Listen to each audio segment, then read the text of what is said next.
सर्वप्रथमे आपण मानकु धन्यवाद दौचु कि आम जो प्रसंग भित्तिक लड़ाई राज्य में आरंभ करुचु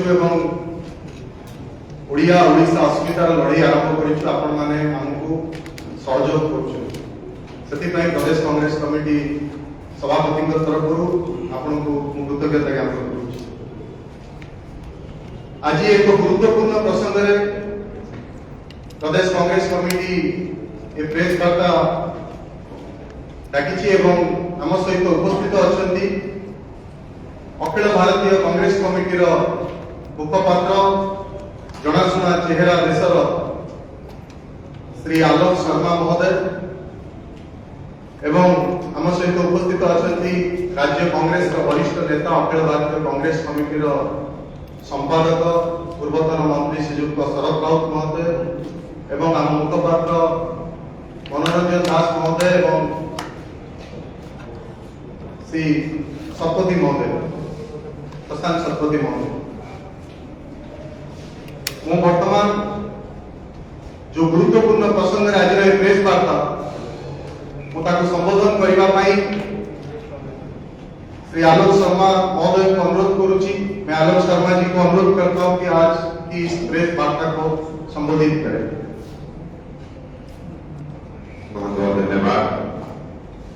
सबसे पहले तो मैं इस प्रभु जगन्नाथ की भूमि उड़ीसा के तमाम स्वतंत्रता सेनानी, उड़ीसा के तमाम हमारे कांग्रेस के पूर्वज और उड़ीसा की इस महान भूमि, उड़ीसा की इस महान भूमि के एक एक कण को, यहाँ की हवा, यहाँ की मिट्टी, यहाँ की पानी, यहाँ के कोस्टल तट, सभी को मैं कांग्रेस पार्टी की तरफ से जय जगन्नाथ कहते हुए सर झुकाकर नमन करता हूं। जी बहुत प्रबल हमारे प्रवक्ता हैं और शरद राउत जी जो हमारे सबके अति सीनियर भी हैं और एआईसीसी में सेक्रेटरी भी हैं, पूर्व मंत्री भी रहे, जिनका हमें हमेशा मार्गदर्शन मिलता रहता है। मैं उन सभी का भी धन्यवाद करूंगा कि उन्होंने मुझे यहाँ पर बोलने का मौका दिया। तत्पश्चात मैं आप सभी पत्रकार बंधुओं का धन्यवाद करना चाहूंगा कि आप लोग इस बड़ी तादाद में संख्या में यहाँ पर आए। आज आप लोगों के बीच में आने के दो मकसद हमारे मुख्य तौर पर रहे। माननीय राहुल गांधी जी और खड़गे साहब के नेतृत्व में हर स्टेट हेडक्वार्टर पर 10 साल में जितना अन्याय मोदी सरकार ने किया है, 10 साल में जिस तरह से देश के साथ इस अहंकारी सरकार ने जो जो कुकर्म किए हैं उसके बारे में एक रूपरेखा में केवल आप लोगों के बीच में रखना चाहूंगा। और पिछले 2 दिनों में 2 बड़ी घटनाएं हुई हैं। उच्चतम न्यायालय का आदेश परसों का तमाम पत्रकार बंधुओं ने देखा होगा कि किस तरह से इलेक्टोरल बॉन्ड्स का इस भ्रष्टाचारी मोदी सरकार को सुप्रीम कोर्ट ने घेरा है और पूरी तरह से बेनकाब किया है कि भारतीय जनता पार्टी किस तरह से नेक्सस के साथ इस देश को ठगने का काम कर रही है। इन तमाम मुद्दों पर हम आपसे बात करेंगे। कल एक और बड़ी घटना हुई कि कांग्रेस पार्टी के जो अकाउंट्स हैं उनको इनकम टैक्स विभाग ने, जो कि भारतीय जनता पार्टी का आजकल फ्रंटल ऑर्गेनाइजेशन की तरह काम कर रहा है, उसने फ्रीज करने का काम किया। हमें न्याय की शरण में जाना पड़ा, उसके ऊपर भी थोड़ी सी चर्चा करेंगे। और अंत में और सबसे महत्वपूर्ण जो चर्चा रहेगी वो ये कि किस तरह से लिव इन में रहने वाले 2 राजनीतिक दलों ने शादी की और सिलेंडर 1000 के करीब है, वो भी 200 रुपए की सब्सिडी केंद्र सरकार की देने के बाद अंतरराष्ट्रीय बाजार में कच्चे तेल के दाम लगातार कम होते चले गए, लेकिन मोदी की सरकार पूरी तरह से की मार की बार उनकी सरकार, उसका क्या हुआ? बहुत हुई बेरोजगारी की मार, अब की बार युवा सरकार और अब की बार उनकी सरकार। 2014 में लगभग 1 करोड़ युवा बेरोजगार था इस देश के अंदर, आज वो संख्या बढ़कर 4 करोड़ हो गई। इसके लिए कौन जिम्मेदार है? और उड़ीसा में अगर आप यंग पॉपुलेशन को देखें 21-22% बेरोजगारी दर है, उसके लिए नवीन पटनायक के जिम्मेदार है या मोदी जी, ये तय करके उड़ीसा की जनता को बताएं। लगभग 10 लाख पद सरकारी नौकरियों के खाली हैं और उसके ऊपर भी अग्निपथ जैसी योजना लाई गई जो अपने व्यापारी मित्रों के लिए ट्रेंड मैन पावर तैयार करने का एक कारखाना इस सरकार ने बनाया था। उड़ीसा के बहुत बच्चे आर्मी में, नेवी में, एयरफोर्स में जाते थे। हम जानना चाहते हैं कि उन बच्चों का क्या कसूर था जिनका सिलेक्शन हो गया था। 1.5 लाख के करीब बच्चे ऐसे थे जिनका रिक्रूटमेंट लेटर उनके हाथ में आना था और ज्वाइनिंग होनी थी। मोदी सरकार ने तानाशाही के चलते हुए आर्मी चीफ को भी नहीं बताया और तत्कालीन नरवणे जी साहब जो आर्मी के चीफ थे उन्होंने अपनी पुस्तक में लिखा कि आर्मी को, नेवी को, सबको उन्होंने अंधेरे में रखा और इस तरह की जो योजना थी वो लेकर आए। पिछले 10 साल से रोज गोलपोस्ट की सरकार बदलती, कभी भी मुद्दों की बात नहीं करती और उसी का कारण है कि भारत जोड़ो न्याय यात्रा माननीय राहुल गांधी जी को निकालनी पड़ी। यही वो सरकार थी जिसने कहा था कि हम आएंगे तो स्वामीनाथन रिपोर्ट किसानों के लिए लागू करेंगे। 201 स्वामीनाथन रिपोर्ट में बिंदु थे, लगभग 174 हमने उस समय पर अपनी सरकार के रहते हुए लागू कर दिए थे। आज केवल और केवल भारत रत्न देकर और दूसरी तरफ लाठीचार्ज और आंसू गैस के गोले किसानों के ऊपर छोड़कर ये सरकार 2-3 सवालों का जवाब दे कि आप किसानों के साथ अन्याय क्यों कर रहे हैं। किसानों के उपकरणों के ऊपर, खाद के ऊपर, बीज के ऊपर, इंसेक्टिसाइड, पेस्टिसाइड, ट्रैक्टर के टायर के ऊपर जीएसटी किस सरकार ने लगाया। पूरे विश्व के अंदर किसानों को तमाम तरह की राहत मिलती है, लेकिन मोदी सरकार ने खाद के कट्टे को महंगा किया, उसकी मात्रा को कम किया और बड़े बड़े भाषण दिए। भाइयों बहनों मित्रों, 2022 किसानों की आमदनी दुगनी हो जाएगी। हम पूछना चाहते हैं कि 2014 में प्रति किसान प्रति दिन जो आमदनी 32 रुपए थी वो घटकर 27 पर कैसे चली गई। हम पूछना चाहते हैं एक किसान के ऊपर लगभग 400% कर्जा बढ़ गया हिंदुस्तान के किसान के ऊपर। इसका जिम्मेदार, इस अन्याय का जिम्मेदार कौन है? क्या आपकी गलत नीतियां नहीं है? क्या आपके केवल कोरे भाषण नहीं है? और हालत यह है कि आत्महत्या की दर के आंकड़े किसानों के सरकार सामने नहीं आने देती। अगर एनसीआरबी के आंकड़े किसानों के हम देखेंगे तो एनसीआरबी के आंकड़े लगभग 50% किसानों के आत्महत्या के बढ़ते चले जा रहे हैं। किसानों की आत्महत्या हो और मोदी जी आप विदेशों में घूमे, किसान वहां पर बॉर्डर पर बैठा रहे और आप विदेशों में जाकर नारे लगवाएं, क्या ये अच्छा लगता है आपको? 3 काले कानून कृषि के आप क्यों लेकर आए थे जिससे लगभग 750 किसानों की मृत्यु हुई जिन्होंने अपना बलिदान दिया? अगर आपको कानून वापस लेने थे तो स्वाभाविक है कि आपको कानून नहीं लाने चाहिए। क्या डर था? क्या अडानी का डर था? किसी और व्यापारी का डर था? अंबानी का डर था? XYZ किसी का डर था? क्या आप किसी को फायदा पहुंचाना चाहते थे? आज हालत यह है कि इंश्योरेंस की कंपनियां 40,000 करोड़ रुपया पिछले 1 साल में किसानों के मद का मुनाफा कमाकर चली गई और आप जीएसटी लगाकर तमाम कृषि उपकरणों के ऊपर किसानों को जिस तरह से परेशान कर रहे हैं, उनके साथ अन्याय कर रहे हैं। कांग्रेस पार्टी मीडिया के माध्यम से ये आवाज उठाना चाहती है और केंद्र सरकार से सवाल पूछना चाहती है। 2014 के बाद से तमाम योजनाएं आई, तमाम ऐसे ऐसे काम इस सरकार ने किए जिनका आज ये नाम भी नहीं लेते। Make in India, startup India, backup India, lakeup India, आज किसी का नाम नहीं लेते क्योंकि केवल वो एडवर्टीजमेंट का माध्यम था। हम पूछना चाहते हैं मोदी जी आप नोटबंदी पर कब वोट मांगेंगे? आप पेटीएम का जब एडवर्टीजमेंट करते थे आप देश से कब माफी मांगेंगे पेटीएम के लिए? नोटबंदी में कितना काला धन आया, कितना पीला आया, कितना सफेद आया, क्या देश को पता चला? हमें नहीं पता चला, मीडिया के साथियों को पता चला हो तो जरूर हम जानना चाहेंगे। जिस तरह से अन्याय हुआ जीएसटी 2016 में गलत इंप्लीमेंटेशन के साथ छोटे व्यापारियों को, एमएसएमई को मार दिया इन्होंने, और उसी का कारण है कि 45-50 वर्ष की सबसे ज्यादा बेरोजगारी दर आज हिंदुस्तान के अंदर। इनकी गलत आर्थिक नीतियां, नोटबंदी, जीएसटी जैसा रॉन्ग इंप्लीमेंटेशन जीएसटी का, इस तरह से देश को गुमराह करते हैं। हर तीसरे दिन नया टॉपिक लेकर आ जाते हैं। मुझे याद है आज भी संसद में दिया गया जेटली जी का भाषण के इनकम टैक्स की जो स्लैब है वो उस समय पर वो कहते थे 7 लाख होनी चाहिए। आज 10 साल सरकार को आए हो गए, इंटरिम बजट भी आ गया, क्या 2.5 लाख से 2.60 भी कर पाई है, लोअर लिमिट जो इनकम टैक्स की लिमिट की है। तमाम गलत आर्थिक नीतियां,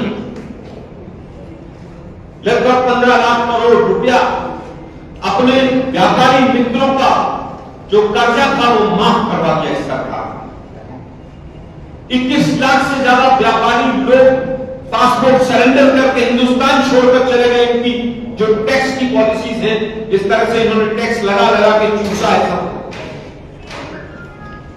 आज महंगाई हो, बेरोजगारी हो, किसान के ऊपर कर्जा हो और देश के ऊपर कर्जा हो। कहां 54 लाख करोड़ के करीब था, आज 2.25 लाख करोड़ के करीब कर्जा होता चला गया। लगभग 4 गुना कर्जा इस देश के ऊपर बढ़ा दिया इन्होंने, और उसके बाद भी कहते हैं कि मोदी है तो मुमकिन है, और तमाम तरह के भाषण दिए जाते हैं। चाहे वो अर्थव्यवस्था का कोई भी पहलू उठा लीजिए, पूरी तरह से केंद्र की सरकार फेल रही है। और उसके साथ साथ नवीन पटनायक जी की सरकार जो उड़ीसा में है, वो पूरी तरह से उन्हीं के पद चिन्हों पर चलते हुए, उन्हीं की नीतियों को अपनाते हुए, वो भी पूरी तरह से फेल सरकार। इन्होंने कहा था बहुत हुआ महिला पर अत्याचार, अब की बार उनकी सरकार। एनसीआरबी के आंकड़े उठाकर देखिए, लगभग 64 रेप पर डे है इस देश के अंदर। मोदी जी कभी तो आकर महिलाओं की बात कीजिए। वो हमारी खिलाड़ी बहनें, उनको अपनी एफआईआर कराने के लिए सुप्रीम कोर्ट जाना पड़ता है आपके सांसद के खिलाफ। हाथरस, कठुआ, उन्नाव, इतनी घटनाएं हैं महिलाओं के ऊपर अत्याचार की, लेकिन दुर्भाग्य देश के प्रधानमंत्री इन तमाम मुद्दों पर बात नहीं करते हैं। वो आज भी पंडित जवाहरलाल नेहरू जैसे व्यक्तित्व को पोषने में अपना टाइम और देश का टाइम बर्बाद करते हैं। जिस व्यक्ति ने बड़े बड़े steel plant, IIT, IIM, ISRO, तमाम चीजें दी, उस व्यक्ति को आप आज भी पोषते हुए आगे बढ़ना चाहते हैं। दुर्भाग्यपूर्ण है। मोदी साहब 10 साल हो गए आपकी सरकार को आए, आपको देश की जनता को उत्तर देना होगा कि 10 साल में आपने क्या किया। SC ST, उड़ीसा के अंदर ट्राइबल पॉपुलेशन की एक अच्छी खासी मात्रा है। लगभग 50% SC ST पर जो अत्याचार है, 47 और 48% वो लगातार बढ़ गया। हम पूछना चाहते हैं इसके लिए कौन जिम्मेदार है। समाज में विद्वेष बढ़ता है और उसके लिए सीधे सीधे तौर पर केंद्र में बैठी निकम्मी सरकार जिम्मेदार है। इसके लिए सीधे सीधे तौर पर बीजेपी के हेट स्पीच जो आती है, हम हर समय पर देखते हैं कि किस तरह से हिंदू मुसलमान जातियों में देश को बांटो, धर्मों में बांटो। देश के प्रधानमंत्री जब ये कहते हो कि मैं कपड़ों से दंडाइयों को पहचान लेता हूं, ये देश का दुर्भाग्य है कि इतना कमजोर प्रधानमंत्री देश को मिला है कि मणिपुर जैसी घटना पर भी एक शब्द नहीं बोल सकता। महिला अत्याचार हो, SC ST की बात हो, विद्वेष की बात हो, सामाजिक किस तरह से विभाजन किया जाए, ये देश के साथ एक अन्याय है। और इस अन्याय के लिए और कोई नहीं, सीधा सीधा अगर कोई जिम्मेदार है तो वो देश के प्रधानमंत्री। उन्हीं के इशारे पर, उन्हीं के पद चिन्हों पर चलते हुए तमाम उनके लोग और RSS की तमाम संस्थाएं काम करती हैं। हर चीज को आप राजनीति में घसीट कर ले आते हैं। हर चीज को आप ये शो करना चाहते हैं कि आप ही महान हैं। टेलीप्रॉम्प्टर के बगैर 4 लाइनें बोली नहीं जाती हैं। और आप नेहरू जी और इंदिरा जी और तमाम पुराने हमारे जितने लोग जिन्होंने खून पसीना देकर इस देश को सींचा, उनको कोसने का काम करते हैं आप। अब तो राजनीति के अन्याय के दलदल में फंसती चली जा रही है। आज संसद के अंदर गुहार लगा रहे हैं 150 सांसदों को। आपकी तानाशाह सरकार किस तरह से निलंबित करके आईपीसी जैसे तमाम बड़े बड़े बिलों को पास किया जाता है, ये पूरा देश देख रहा है। चीन को क्लीन चिट देने वाला अगर कोई पहला प्रधानमंत्री है वो देश के प्रधानमंत्री है। इतनी कमजोर आपकी नींव है कि आप चीन को क्लीन चिट देते हैं। ये देश के जवानों के साथ अन्याय है। आप कहते हैं ना कोई आया था ना कोई घुसा था, तो सरकार 20-22 दौर की बातचीत किस लिए कर रही है? लेकिन आपके पास जवाब नहीं। आज तो देश को यह भी नहीं पता कि बिहार रेजिमेंट के हमारे 20 जवान जो शहीद हुए थे वो कहां शहीद हुए। भारत की भूमि थी, वो बफर जोन था, वो चाइना की भूमि थी, कहां शहीद हुए देश को नहीं पता। यही वो महीना था, फरवरी का, याद होगा 5 साल पहले पुलवामा हुआ। कौन जिम्मेदार है आज तक नहीं पता। 350 किलो आरडीएक्स कहां से आया। भारत की भूमि थी, वो बफर जोन था, वो चाइना की भूमि थी, कहां शहीद हुए देश को नहीं पता। यही वो महीना था, फरवरी का, याद होगा 5 साल पहले पुलवामा हुआ। कौन जिम्मेदार है आज तक नहीं पता। 350 किलो आरडीएक्स कहां से आया नहीं पता। वो गाड़ी किसकी थी जिसमें वो आरडीएक्स था। पत्रकार बंधुओं अगर किसी को पता चला हो पाकिस्तान में तो मुझे भी बताते जाइएगा। उस गाड़ी का मालिक कौन था? वो इनोवा थी, एम्बेसडर थी, बोलेरो थी, क्या था वो, कौन सी गाड़ी थी, उसका मालिक कौन था? 5 साल के बाद भी देश की जनता जानना चाहती है कि हमारे 40 से ज्यादा जवान शहीद हो गए और आपने उनके ऊपर कहा कि मुझे वोट दे दो। क्या देश की जनता को यह हक नहीं है जानने का? क्या यह अन्याय नहीं है उस शहादत के साथ? केवल ये कह देना पाकिस्तान जिम्मेदार था बना। अरे भाई आप क्या, वो इतने अंदर तक कैसे आरडीएक्स आया? कौन जिम्मेदार था? कौन गाड़ी को चला रहा था? क्या देश की सरकार का फर्ज नहीं बनता कि देश को बताया जाए? एक तरफ बॉर्डर सुरक्षित नहीं है, एक तरफ आए दिन जम्मू कश्मीर में आतंकी घटनाएं होती हैं,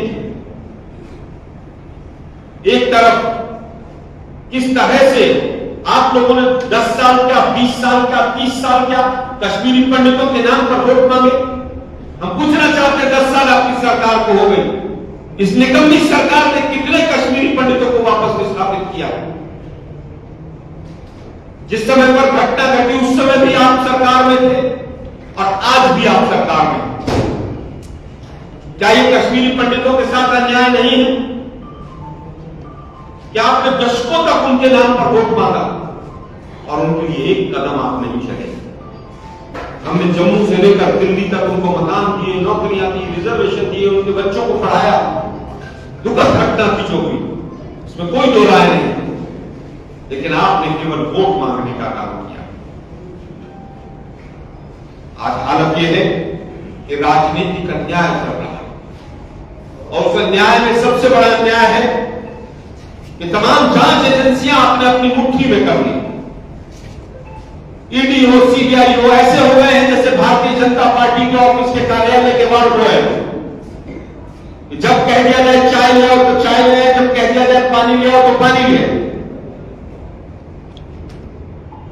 ईडी ने 96% केसेस जो रजिस्टर किए वो विपक्षी पार्टी, उनके नेता और तमाम लोगों पर किए। जिस सीबीआई के लिए बहुत शोर मचाते थे 2014 से पहले, क्या उसके डायरेक्टर्स जिन्होंने पेगासस के ऊपर जांच की बात की थी, क्या उनकी पेंशन मिलनी शुरू हो गई है? क्या जो किसानों के ऊपर इनकम टैक्स के नोटिस गए थे उनका कोई जवाब हुआ है? क्या केवल ये जांच एजेंसियां, पेगासस और तमाम चीजें सरकारें गिराने के लिए? वॉशिंग मशीन में डालो, तमाम लोग, लंबी लिस्ट है, सुरेंद्र अधिकारी से और तमाम शुरू करते करते हेमंत बिश्व शर्मा जैसे लोगों को जिनकी सीडी आपने निकाली, क्या हुआ उनका? मुझे मोदी जी का वक्तव्य याद है, आदर्श घोटाले वाले को भी कांग्रेस जो है वो लोकसभा का टिकट देती है। अरे अब तो आपके गले नहीं गया, अब वो आदर्श घोटाला भी खत्म। और वो 71,000 करोड़ का वो चक्की पिसिंग एंड चक्की पिसिंग एंड चक्की पिसिंग, वो सब अब रियल एनसीपी है। क्यों? क्योंकि इलेक्शन कमीशन आपकी मुट्ठी में, एक 1.5 साल तक एमएलए पर फैसला नहीं होता, सुप्रीम कोर्ट की फटकार लगती है। आप लोकतंत्र का जिस तरह से हनन करते हैं, मजाक उड़ाते हैं, ये पूरा देश देख रहा है। ये पूरी तरह से देश के साथ अन्याय है। मणिपुर जैसी घटना पर निर्लज्जता के साथ, मैं फिर शब्द इस्तेमाल करता हूं, निर्लज्जता के साथ कैसे हिम्मत आती है छाती पीटने की कि एक अकेला सब पर भारी। मणिपुर के बाद भी देश के प्रधानमंत्री में हिम्मत बनती है। और हिंदुस्तान के मीडिया का बहुत बड़ा वर्ग सवाल नहीं पूछता है, एक प्रेस कॉन्फ्रेंस करने के लिए मजबूर नहीं कर पाता। हिंदुस्तान का इतना प्रबल चौथा लोकतंत्र का स्तंभ जो है, आप लोगों के साथ भी अन्याय हुआ है। मालिकों ने तो मजे किए, लेकिन पत्रकारिता जिसको प्रोफेशन कहते हैं आप, उस पर ऐसा डेंट मार दिया गया है जो कभी भी भविष्य में पूरी तरह से कभी भी भर नहीं पाएगा। पहले पत्रकार होता था, किस इज्जत के साथ, सम्मान के साथ वो चलता था, लेकिन एक वर्ग ने, मैं सबकी बात नहीं करता, और मैं रीजनल मीडिया को सलाम करता हूं। रीजनल मीडिया आज भी पत्रकारिता को जिंदा रखते हुए, हमारा जो केंद्र वाला है उसका बेड़ा गर्क जा रहा है। आप लोगों के साथ भी अन्याय हुआ। कोई फौजी बनता है, पत्रकार बनता है, वो तनख्वाह के लिए नहीं बनता, वो देश के लिए, अपने कर्मों के लिए बनता है कि मैं लोकतंत्र को मजबूत करूंगा, मैं सीमाओं को सुरक्षित रखूंगा। और इन सब चीजों के ऊपर नवीन पटनायक जी का कभी कोई बयान नहीं आता, हमेशा साइलेंट रहते हैं, चुप रहते हैं, पूरी तरह से मौन स्वीकृति। क्यों घुटने टेक रखे हैं भाई? क्या इतने घोटाले कर लिए हैं? क्या मजबूरी हो गई है? क्या ईडी सीबीआई के नोटिस आपके दरवाजे पर भी पड़े हुए हैं? क्यों नहीं बात करते? उड़ीसा की जनता के साथ जो अन्याय हो रहा है उसकी बात क्यों नहीं कर रहे? चाहे देश के अंदर असमानता, चाहे कुपोषण हो, और कुपोषण के भी आंकड़े अगर उड़ीसा के आप देखेंगे तो बहुत आगे हैं। भुखमरी के इंडेक्स में हम नीचे चले गए हैं। किस तरह से जुमलों से देश को चलाया गया, कोरोना के टाइम पे क्या हुआ वो पूरे देश में देखा। किस तरह से उड़ीसा के वर्कर्स सूरत से मार मार के, पीट पीट के भगाए गए, और ये केंद्र में सरकार चुपचाप बैठी रही। इस सरकार ने पूरी तरह से देश के साथ अन्याय किया। हम चाहते हैं कि मीडिया के माध्यम से सब चीजों को, इनको आप लोग जनता तक पहुंचाएं कि 10 साल में किस तरह से इन्होंने क्या क्या कुकर्म किए। सब कुछ बेच दिया, तमाम संस्थाएं बेच दी। ये वही देश के प्रधानमंत्री थे ना, कहते थे मैं देश नहीं बिकने दूंगा, भाइयों बहनों मित्रों, सब कुछ बेच मारा। 2 ही 4 व्यापारियों को पूरा देश किस तरह से मोनोपोली में धकेल दिया। आज हालत यह है कि लगभग 1/3 बंदरगाह और हवाई अड्डे एक ही व्यक्ति को दे दिए गए। कैसे दे दिए गए? क्यों दे दिए गए? क्या जो हवाई अड्डे, बंदरगाह हमारे पूर्वजों के टैक्स के पैसे से बने थे, उनको व्यापारियों को आप देंगे और उसी पर हम टैक्स देंगे? क्या ये सही है? उनको कहिए ना अपनी जमीन ले और 4 का 10 का 20 हवाई अड्डे नहीं बनाए। नहीं बनाएंगे। जो हमारे पूर्वजों, सुप्रीम कोर्ट ने पहले कहा कि ईडी के डायरेक्टर संजय मिश्रा की नियुक्ति ही गलत है। 5 साल तक वो व्यक्ति वहां पर बैठा रहा, कोई आवाज उठाने वाला नहीं। जो आवाज उठाएगा ईडी सीबीआई उसके दरवाजे भेज जाएगा। जहां जहां चुनाव आता है वहां वहां विपक्षी दलों को जेल में डालने का काम कर दिया जाता है। इस सरकार को गिराओ, उस सरकार को गिराओ, झारखंड को गिराओ, उड़ीसा की सरकार को मुट्ठी में रखो। क्या ये उड़ीसा के साथ अन्याय नहीं है कि आप ही की सरकार की मिली भगत के साथ साथ यहां के संसाधनों को लूटा जा रहा? और जो परसों का निर्णय आया, माननीय राहुल गांधी जी ने 5 साल पहले इस बात को कहा था कि इलेक्टोरल बॉन्ड्स मतलब भ्रष्टाचार, और भ्रष्टाचार इस मोदी सरकार का, भ्रष्टाचार पूरी तरह से भारतीय जनता पार्टी की सरकार, हजारों करोड़ रुपए आपने इलेक्ट्रोल बॉन्ड से इकट्ठा किया, उसका भी 95-96% अकेली भाजपा ले ली। और अगर रीजनल पार्टीज में देखें तो सबसे ज्यादा 2 नंबर पर आपकी बीजेडी। हम पूछना चाहते हैं कि सुप्रीम कोर्ट की फटकार के बाद भी क्या देश के वित्त मंत्री जिन्होंने संसद में वित्त बिल पेश किया था उसको अपने पद पर बने रहने का कोई अधिकार है? अरुण जेटली जी उस समय पर बहुत वकालत करते थे इस बिल की। हम जानना चाहते हैं कि इलेक्टोरल बॉन्ड से बीजेपी ने कौन कौन सी कंपनियों को कितना कितना फायदा दिया। हम जानना चाहते हैं नवीन पटनायक की सरकार ने ट्राइबल्स की लैंड के बदले में कितना पैसा दिया। हम जानना चाहते हैं वो 21 ट्राइबल में जिनके ऊपर यूएपीए लगा, उन पर केस करने के मद में नवीन पटनायक की बीजेपी ने कितना पैसा दिया। हम पूछना चाहते हैं बीजेपी के साथ कैसे हाथ मिलाए गए। 2 मंत्री जो यहां से गए जिनको आपने राज्यसभा में भी भेजने में मदद की, उसमें कितने पैसे का लेन देन हुआ है ये देश की जनता जानना चाहती है। इलेक्ट्रोल बॉन्ड्स का पैसा बीजेपी और बीजेपी की जो सहयोगी पार्टियां हैं जो प्रत्यक्ष और परोक्ष रूप से मदद करती हैं, केवल उन्हीं के पास क्यों इलेक्ट्रोल बॉन्ड्स का पैसा गया। हम 5 साल से मांग कर रहे हैं कि आप इलेक्ट्रोल बॉन्ड्स पर ट्रांसपेरेंसी लेकर आए। एक बैंक को ऑथराइज किया एसबीआई को, ट्रांसपेरेंसी का गला घोट दिया, किस किस को किकबैक्स दिए गए, किस किस को पैसे लेकर बंदरगाह दिए गए, किस किस को हवाई अड्डे दिए गए, किस किस को उड़ीसा की खदानें दी गई। ये बहुत बड़े सवाल है देश के सामने। और अगर हम कह रहा हूं, आप भी शामिल हैं, मैं भी शामिल हूं, अभी भी हम लोग नहीं चाहेंगे, इन चुनाव का कोई महत्व नहीं बचेगा। हम और आप अपनी जनरेशन, अगली जनरेशन के लिए केवल बीजेपी का मुंह ताकते रह जाएंगे। वो जो चाहेंगे वो करेंगे, संसद में जो चाहते हैं वो करते हैं। पूरी संसद को बुलडोज करके रख दिया। जो पिछली लोकसभा गई 5 साल की, सबसे कम मैटर सेलेक्ट कमेटी में गए, सबसे कम डिस्कशंस हुए। यही गुजरात मॉडल है, मोदी जी वहीं से सीख कर आए हैं। और ये देश के लिए, भारतीय लोकतंत्र के लिए बहुत खतरे की घंटी है। ये जो बेचने की योजनाएं की चल रही हैं तमाम चीजों के ऊपर, एक गुड़िया का कोट है, मरण नमूना जौनप्रणा बीजेपी बॉन्ड योजना उड़िया जन अजना। क्या उड़ीसा के लोगों को इसका पता है कि जो ये बॉन्ड की योजना है, इस बॉन्ड की योजना से उड़ीसा के साथ यहां की सरकार ने क्या क्या धोखे किए हैं, ये कच्चा चिट्ठा खुलना चाहिए। और उड़ीसा की जनता, आज मेरे साथ जो मीडिया के माध्यम से साथी बैठे हैं, हम ये भी जानना चाहते हैं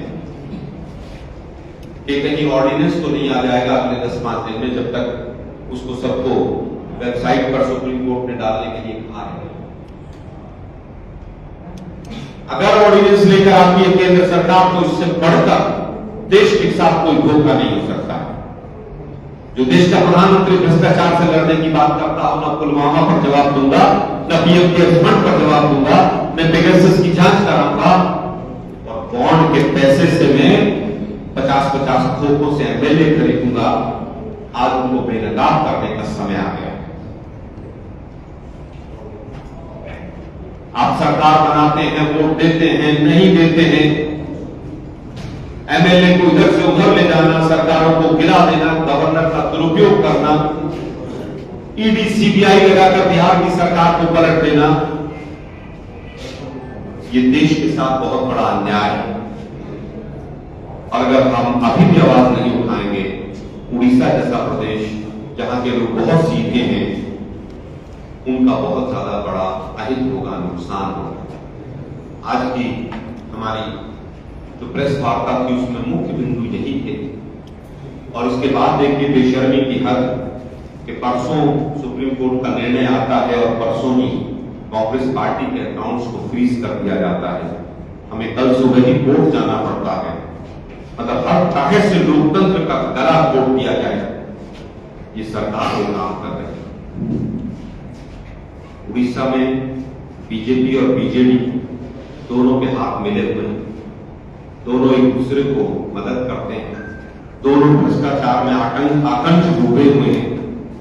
आने वाले चुनाव में भी सेटिंग के साथ मैदान में जाएंगे, लेकिन हमें पूरी उम्मीद है, भरोसा है कि उड़ीसा की जनता, उड़ीसा के लोग इस अनैतिक